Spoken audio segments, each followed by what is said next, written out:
예, 오늘의 모닝 브리핑 시작하겠습니다. 트럼프가 관세 관련된 아주 강한 발언을 했음에도 불구하고 물가 지표가 안정을 보였고, 또 오라클이 호실적을 보이면서 주변 관련된 종목군들을 끌어올리면서 3대 지수 상승하는 그런 계기를 만들었고요.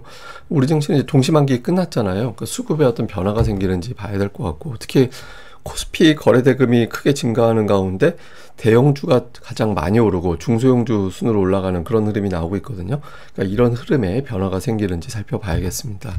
우선 미증시는 3대 지수 모두 올랐는데 장 초반에는 밀렸었거든요. 근데 밀렸는데 장중 플러스로 돌리는 그런 움직임이 나왔고, 주요 업종으로도 3개를 제외하고는 11개 업종 중에서 8개 업종이 올랐습니다. 근데 보시다시피 이렇게 급등했다 그런 느낌은 아니잖아요. 그래서 전체적으로 소폭 올라가면서 좀 매수세가 가동되면서 올려는 놨지만, 아주 강하게 올라가기에는 아주 강하게 올라가면 바로 또 최고치 경신하는 게 되기 때문에 뭔가 좀 다른 뉴스도 같이 기다리는 그런 신중함도 있었던 것 같습니다. 뉴스들을 보면 우선 물가 지표가 안정적으로 나오고 있다라는 점, 이건 다행스러운 대목이고, 그런데 이제 지수가 또 올라가지 못하는 것, 시원스럽게 올라가지 못하는 거는 트럼프가 좀 강한 메시지를 또 내놓고 있거든요. 주요 국가들의 서한을 보내서 우리 요구 조건 이거야, 그래서 어떻게 할래, 이런 서한을 보내겠다라는 거고, 또 7월 9일로 이제 관세 유예가 종료가 되잖아요. 그러니까 7월 9일 이후에도 베센트 장관은 이제 협상 잘하는 국가들은 추가적으로 기간을 연장할 거야, 이런 이야기 하는데, 트럼프는 나는 그럴 생각이 없는데 이런 어떤 엇갈리는 발언을 했죠. 그리고 또 자동차에 대해서 미국 안에서 자동차 생산을 늘리기 위해서는 다른 나라 수입 자동차의 관세를 부과해야 된다, 또 이런 주장을 했거든요. 그래서 이런 점은 조금 불안한 요인으로 작동을 했는데, 다만 이제 사람들은 이제 트럼프가 저렇게 이야기를 해도 나중에 결국에는 돌아설 거야, 저렇게 세게 발언한 거 그대로 실천을 못할 거야, 이렇게 생각하는 것 같아요. 그래서 발언 자체에 대해서는 조금 걱정스럽고 신경 쓰이긴 하지만 예전같이 아주 격렬하게 반응하진 않는 그런 상황이 만들어지고 있습니다. 오히려 이제 트럼프가 저런 식으로 자꾸 행동하다 보니까 미국에 과연 계속 투자하는 게 맞나, 이런 고민이 좀 있다라는 거예요. 그래서 그걸 대표적으로 보여주는 지표 중에 하나가 이제 달러 인덱스인데, 달러 인덱스가 연중 최저치를 기록하고 3년 이내 가장 낮은 수준까지 빠졌거든요. 그래서 미국 자산에 대한 불확실성을 투자자들이 여전히 좀 생각하고 있는 것 같다, 이렇게도 해석이 되는 것 같습니다. 그리고 지난번에 이제 그 히토류 관련된 협상을 했잖아요. 그래서 중국 언론에 의하면 미국 등에 대한 히토류 수출이 승인되고 있다.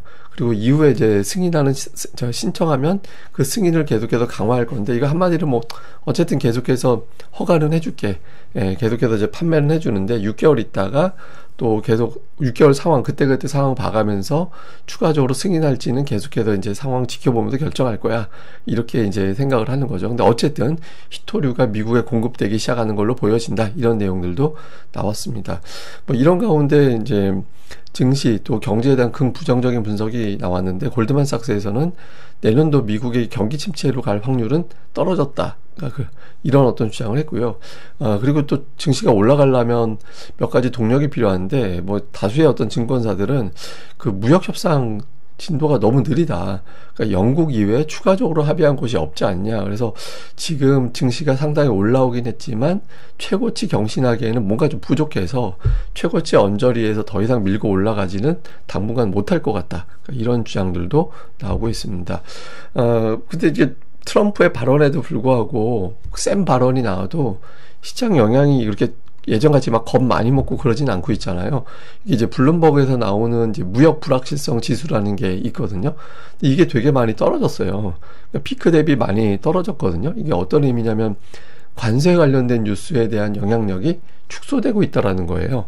그래서 이거 시장에서 예전에는 트럼프가 발언만 하면 화들짝 놀라고 그랬었는데, 지금은 더 이상 그러지 않고 있다라는 거죠. 그러니까 트럼프의 어떤 발언 방식에 투자자들이 적응하고 있다, 이런 걸 보여주는 측면이 있는 거고, 또 이제 또 한 가지는 이렇게 해서 관세에 대한 겁을 덜 먹다 보니까 뱅크 오브 아메리카에서 만약에 연준이 금리를 내린다면, 금리를 내릴 때 금리 인하하는 상황이 달라졌다. 이제 예전에 걱정했던 건 만약에 지금 연준이 금리를 내린다면 트럼프 관세 때문에 경제가 나빠지고 그래서 고용시장이 붕괴가 돼서 금리를 내리는 거, 이러면 이제 경제가 나빠진 게 되는 거잖아요.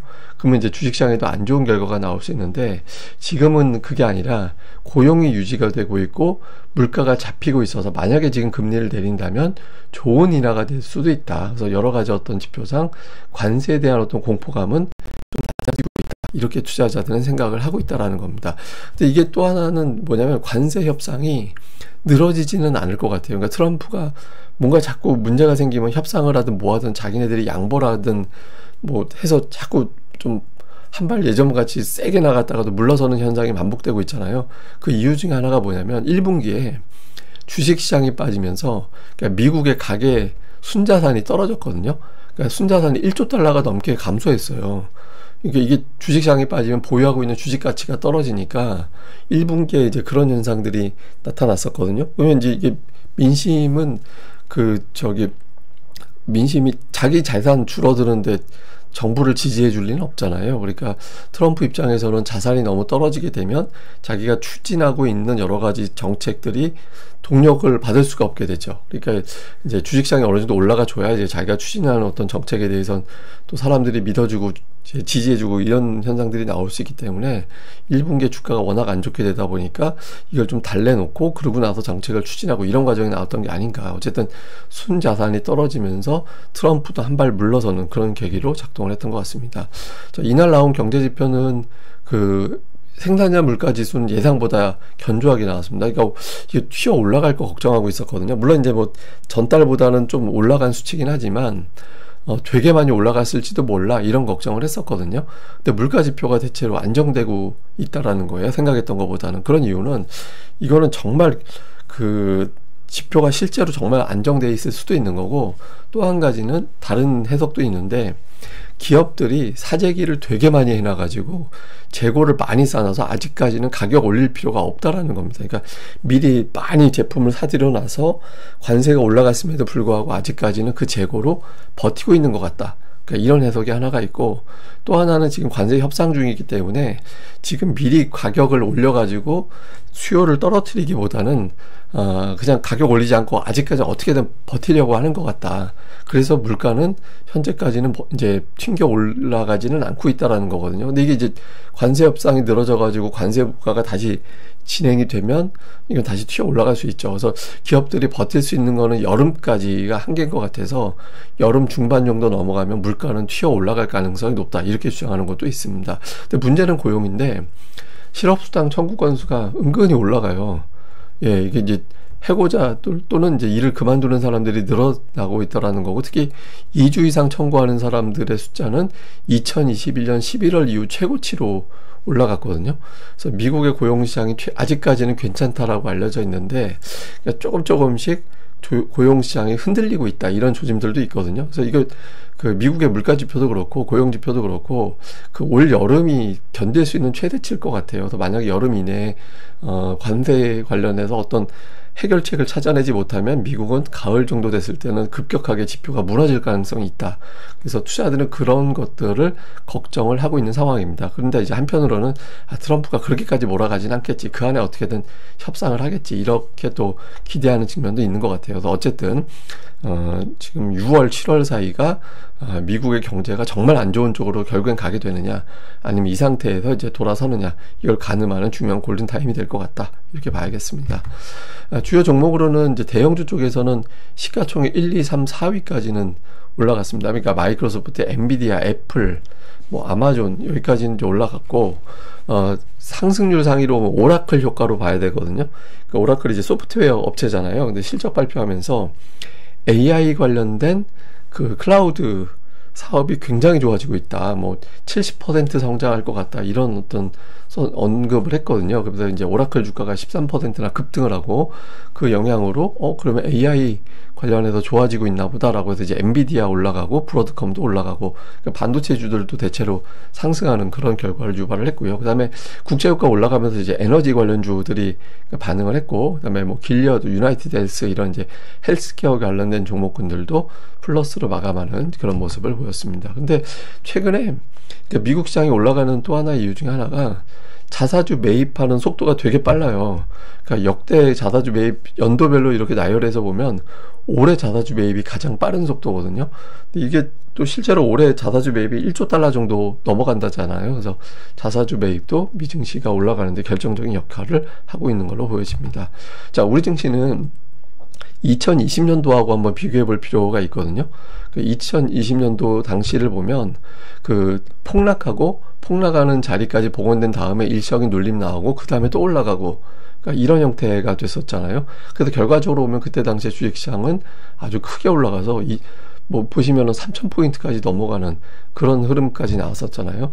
그러니까 지금 한번 보시면 지금 보시면은 일단 폭락해서 복원되는 위치에서 일시적인 조정 나오고 그 다음에 또 상승 나오고 되게 비슷하죠. 그때 당시에도. 근데 그리고 이제 그때 돌이켜보면 중요한 고비 때마다 이거 이번 반등은 끝났어 라고 생각하는 조정이 나왔었어요. 길게 이어질 때는 그 조정이 한 달 이상 이어진 적도 있었는데 한번 폭락하고 나면 그때 이제 주식을 매집하는 주체들이 있다 보니까 그 주체들이 쉽게 포기하지 않고 그냥 계속해서 밀고 올라가는, 결과적으로 보면 그런 시도가 나왔었거든요. 그래서 그러니까 지금 같은 경우도 이 폭락 이후에 주가가 돌아서게 될 때 아마 좀 그 사이사이마다 조정의 사이클은 나오겠지만, 그러니까 2020년만큼의 상승률은 쉽지 않을 것 같아요. 그때는 뭐 지수가 100% 넘게 올라갔을 때니까 그 정도까지 아니더라도 적어도 상승 사이클 정도는 조금 더 이어질 가능성이 있지 않나. 그래서 2020년도의 사례를 볼 때 지금하고 좀 비슷하게 가는 측면이 있어서 좀 위로 조정이 나와도 결과적으로는 조금 더 밀고 올라가지 않을까, 이렇게 보여지는 측면이 있고요. 그리고 이런 가운데 이제 최근에 수급을 보면 코스피에서는 어쨌든 외국인들의 매수 기조는 계속 유지가 되고 있습니다. 어제는 동시효과에서 6천억이 들어와가지고 이제 뭐 장중에는 이제 매도했다가 이제 매수로 바뀌었는데 어쨌든 결과적으로 매수하고 있잖아요.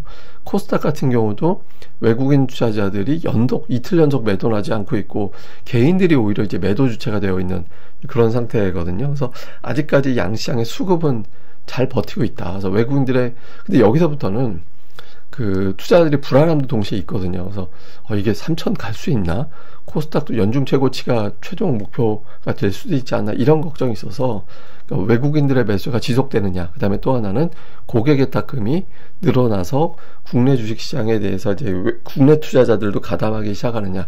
그러니까 이런 게 상당히 중요한 데이터가 될 것 같습니다. 그래서 외국인들 매수 지속, 고객의 탁금 추이, 이걸 좀 봐야 될 거고, 또 하나는 이제 코스피 거래대금이 어제 17조 원이 나왔거든요. 그러니까 어제 17조는 사실 동시 만기일 영향이 있었을 거예요.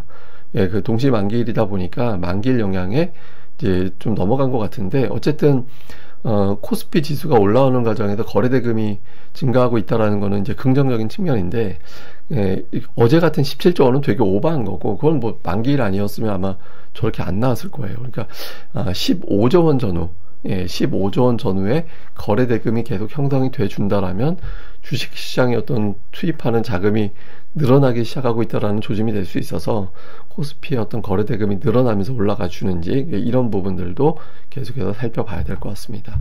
자, 요약을 해보면 이제 그 트럼프의 발언이 영향력은 떨어지긴 하는데 그 강성 발언이 어쨌든 계속 나오고 있거든요. 그래서 투자자들이 조금 신경을 쓸 수도 있을 것 같아요. 예, 그래서 이제 오늘 특히 이제 자동차 관련해서 뭐 관세부가 이런 언급을 했잖아요.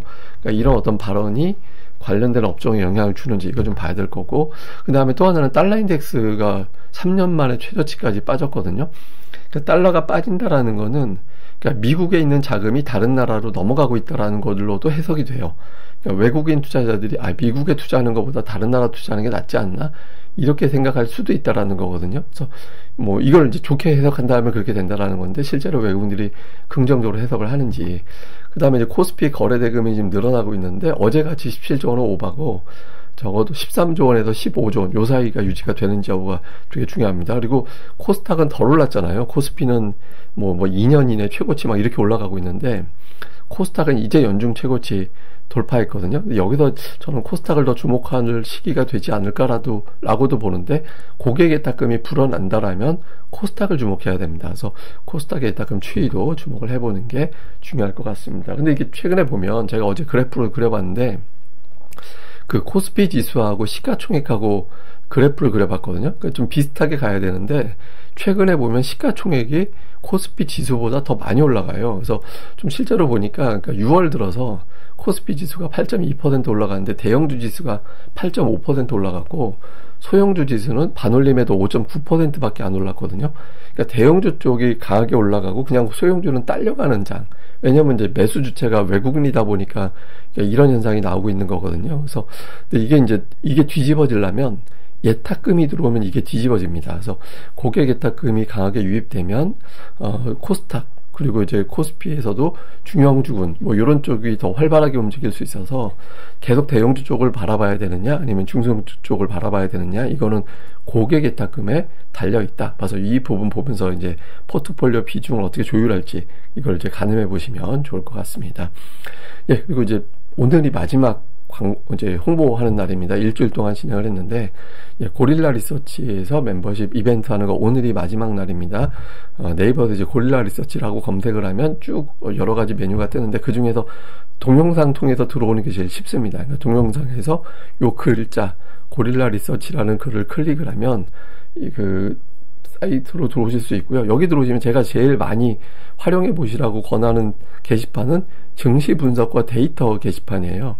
여기에 보면 제가 어제는 그 PBR 지표로 보면 이번 반등의 저항대는 어디가 될 건지 이렇게 간단하게 PBR 개념하고 이거 올려드렸거든요.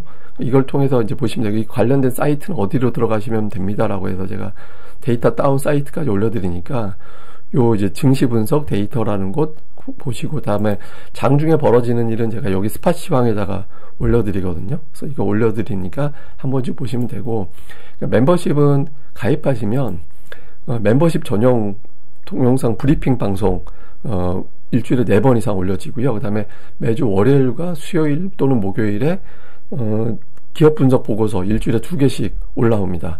그리고 이제 멤버십 강의 동영상 강좌가 일주일에 하나씩 이제 올라오는데 이게 되게 많아요. 제가 올려놓은 게 저는 참고로 그 3분에서 5분 사이에 동영상 올리거든요. 뭐 예탁금으로 유동성 장세 가늠하기 뭐 상승과 가짜 상승 구분하기 뭐 이런 거 되게 많이 올려드리니까 요거 이제 쭉 오시면 올려드린 거 되게 많이 있으니까 이거 한 번씩 쭉 보시면 이제 도움이 될 것 같습니다. 근데 이제 이벤트라고 하는 건 딴 게 아니라 일시적으로 가격을 인하하는 거예요. 그래서 원래 이제 가격을 낮춰드리고 이때 들어오신 분들은 나중에 이제 연장하실 때 요 인하된 가격 그대로 또 한번 가입하신 이력 있는 분들은 나중에 이제 만기돼서 그만뒀다가 나중에 재가입할 때도 이미 올려진 가격이 아니라 가입했을 때 이벤트 때 그대로 이 혜택대로 다시 재가입할 수 있게끔 또 이제 혜택을 드리니까 그러니까 오늘까지가 마지막입니다. 그러니까 뭐 내용 읽어보시고 또 많이들 활용해 보시면 좋을 것 같습니다.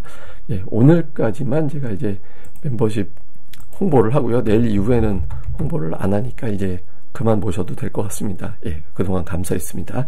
예, 그러면 하루 잘 보내시고요. 저는 다음에 뵙겠습니다. 이 방송 구독하기와 좋아요 꼭 부탁드립니다. 감사합니다.